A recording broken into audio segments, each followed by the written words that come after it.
করে 137টি আসনের প্রায় সবকটি আসনে তারা আমাকে নির্বাচিত করে এই মহান সংসদে আসার সুযোগ সৃষ্টি করে দিয়েছেন। আমরা রাজনীতি করি, গণমানুষের কথা বলি। আজকে এই মহান সংসদে আমার জীবনের প্রথম বক্তব্য এই 15ই মার্চ। তার আগে আমি 3 বার পৌরসভার মেয়র, ভিন্ন ভিন্ন পরিস্থিতিতে আমি নির্বাচিত হয়েছিলাম। সর্বশেষ একটি মিথ্যা মামলায় আমি সিলেট কারাগারে আটক ছিলাম। আমার বাড়ি হবিগঞ্জ থেকে 125 কিলোমিটার দূর। সেই সিলেট কারাগারে বন্দি থেকে আমার নেত্রী মাতৃতুল্য বেগম খালেদা জিয়া সেই দিন আমাকে মনোনয়ন দিয়েছিলেন স্থানীয় সরকার নির্বাচনে। সেখানে আমার প্রতীক ছিল ধানের শীষ। ফ্যাসিস্ট আওয়ামী লীগের বিরুদ্ধে মানুষ বাইরে থেকে যেখানে নির্বাচন করার সাহস করত না, সেইখানে আমার নেত্রী আমাকে মনোনয়ন দিয়ে বলেছিলেন, আমার দোয়া তোমার প্রতি থাকলো, ভোট করো। আমি সেই ভোট করে নৌকাকে 3500 ভোটে পরাজিত করে টানা 3য়বার মেয়র নির্বাচিত হয়েছিলাম। 2018 সালে আমাদের প্রিয় নেতা, আমার অভিভাবক জনাব তারেক রহমান সাহেব আমাকে প্রধানমন্ত্রী খালেদা জিয়ার নির্দেশে আমাকে মনোনয়ন দিয়েছিলেন। সেখানে আমি প্রায় 70,000 ভোট পেয়েছিলাম। কিন্তু দুঃখের বিষয় আজকে জানাতে চাই সংসদকে, এই নির্বাচন কি হয়েছিল সারা বাংলাদেশের মানুষ আপনারা জানেন। নির্বাচনের পরে এই ফ্যাসিস্ট সরকারের ইশারায় আমি নাকি ভোট কেন্দ্রে ভোট চুরি করেছি। সেই অপরাধে 4টা কেন্দ্রে ভোট চুরির অপরাধে আমাকে 16 দিন 40 জন নেতাকর্মী নিয়ে কারাগারে থাকতে হয়েছে। ভিন্ন ভিন্ন পরিস্থিতিতে বারবার কারাগারে গিয়েছি, বিভিন্ন কঠিন পরিস্থিতির মুখোমুখি হয়েছি। পবিত্র ঈদুল ফিতরের দিন হবিগঞ্জের জেলখানায় আওয়ামী লীগ ভাড়া করে কুনিয়ে এনে আমাকে হত্যার চেষ্টার জন্য আমার পিঠে ছুরিকাঘাত করেছিল, যার ক্ষত এখনো আমি বয়ে বেড়াচ্ছি। আজকে একটি সুযোগ সৃষ্টি হয়েছে মহান জাতীয় সংসদে এসে কথা বলার জন্য। আমি সেই জন্য মহান আল্লাহর শুকরিয়া আদায় করছি, আলহামদুলিল্লাহ। মাননীয় স্পিকার, আপনার মাধ্যমে আমি মাননীয় প্রধানমন্ত্রীর দৃষ্টি আকর্ষণ করছি। আমরা সিলেটের মানুষ প্রায় 1.25 কোটি মানুষ আমরা সিলেটে বসবাস করি। সিলেট থেকে ঢাকা আমাদেরকে বাই রোডে আসতে হয়। আমাদের প্রিয় নেতা, দলের চেয়ারম্যান, দেশের প্রধানমন্ত্রী নির্বাচন পরিচালনার সময় একটি ছোট্ট মাইক্রোবাসে করে সিলেট থেকে ঢাকা এসেছিলেন। রাস্তার কি কষ্ট উনি নিজে উপলব্ধি করেছেন। আমাদের মৌলভীবাজার এবং হবিগঞ্জে আমাদের প্লেনের কোনো ব্যবস্থা নেই, কোনো এয়ারপোর্ট নেই। সুনামগঞ্জে কি অবস্থা, আমরা বাই রোডে আসতে হয়। আমাদের আসতে 6 ঘন্টা 7 ঘন্টা রাস্তার মধ্যে থাকতে হয়।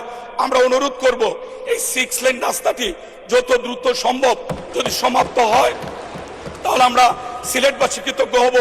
আমরা প্রত্যাশা করি, আমরা আশা করি এই প্রথম সিলেট ডিভিশনের 19টি আসনের মধ্যে 18টি আসন ধানের শীষে আমরা নির্বাচন করেছি এবং 100% আসনে আমরা নির্বাচিত হয়েছি।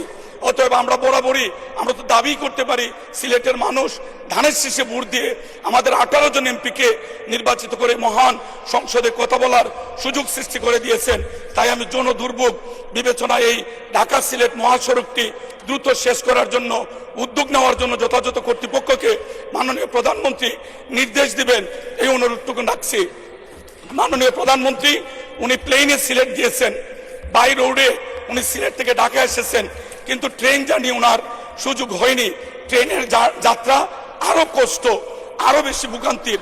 আমরা অনুরোধ করব, এটা প্রাসঙ্গিক কিনা আমি জানি না, আমি 3 বার পৌরসভার মেয়র নির্বাচিত হয়ে কাজ করেছি। মহান জাতীয় সংসদে এই প্রথম বক্তব্য, ভুল ত্রুটির জন্য ক্ষমা চাচ্ছি। আমি অনুরোধ করব ট্রেন জার্নিটি আরো বেশি নাজুক।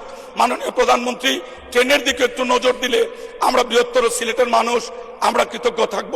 আমাদের অনেকগুলি সমস্যা, আমার হবিগঞ্জে 2020 সালে একটি মেডিকেল কলেজ তারা স্থাপন করেছিলেন। অবাক হবেন শুনলে আজ পর্যন্ত সেই মেডিকেল কলেজের ভূমি অধিগ্রহণ হয়নি। এই আমাদের যে বর্তমান মেডিকেল কলেজ সেটার 2টা ফ্লোর জোর করে দখল করে কেসির সরকারের প্রধানের নামে, হাসিনার নামে মেডিকেল কলেজটি তারা দিয়েছিলেন। এই জুলাই আন্দোলনে সারা বাংলাদেশ স্বাধীন হয়েছে 5ই আগস্ট। আমাদের বলতে দ্বিধা নেই, আমরা কিন্তু 4ই আগস্ট হবিগঞ্জ আমরা স্বাধীন ঘোষণা করেছিলাম। আমরা সেই হবিগঞ্জের মানুষ, আমরা মেডিকেল কলেজের নাম পরিবর্তন করেছি, কিন্তু আমরা আমাদের মেডিকেল কলেজের জায়গা কোথায় হবে আজও আমরা জানতে পারিনি। ঠিক একইভাবে 2021 সালে আমাদের কৃষি বিশ্ববিদ্যালয় তারা ঘোষণা দিয়ে একটা ভাড়া বাড়িতে কৃষি বিশ্ববিদ্যালয়ের কার্যক্রম 216 জন ছাত্রছাত্রী নিয়ে তারা কাজ শুরু করেছেন। আজ পর্যন্ত আমাদের কৃষি বিশ্ববিদ্যালয়ের কোন জায়গায় হবে সেই জায়গা অধিগ্রহণ হয়নি। মাননীয় প্রধানমন্ত্রী, আমি এই মহান সংসদের স্পিকারের মাধ্যমে আপনার দৃষ্টি আকর্ষণ করছি, হবিগঞ্জের মানুষ চেয়ে আছে, আপনি প্রতিশ্রুতি দিয়েছেন সারা দেশে সুষম উন্নয়ন হবে, আপনি উন্নয়ন বিশ্বাস করেন। হবিগঞ্জের মানুষ, আমরা 4টি আসন হবিগঞ্জে আমরা ধানের শীষকে বিপুল ভোটের ব্যবধানে আমাদেরকে নির্বাচিত করেছে।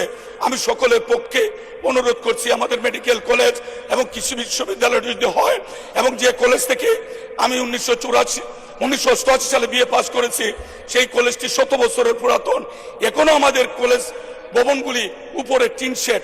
আমি জানি না কি কারণে আওয়ামী লীগে তো অন্যায় করেছে, একটি ভবন নির্মাণ করতে পারেনি। সেই পুরাতন কলেজে অন্তত 2টি ভবন যদি নির্মাণ হয়, আমাদের 17 থেকে 18,000 ছাত্রছাত্রী, সেখানে সরকারি বৃন্দাবন কলেজের ভবন নির্মাণের ক্ষেত্রে দৃষ্টি দেওয়ার আহ্বান রেখে এই মহান সংসদে আমাকে কথা বলার সুযোগ সৃষ্টি করে দেওয়ার জন্য স্পিকার, আপনাকে আবারও ধন্যবাদ জানিয়ে আমি আমার দলের প্রতি কৃতজ্ঞতা জানিয়ে আমি আমার কথা শেষ করছি। আল্লাহ হাফেজ। বাংলাদেশ জিন্দাবাদ। আসসালামু আলাইকুম রহমতুল্লাহ।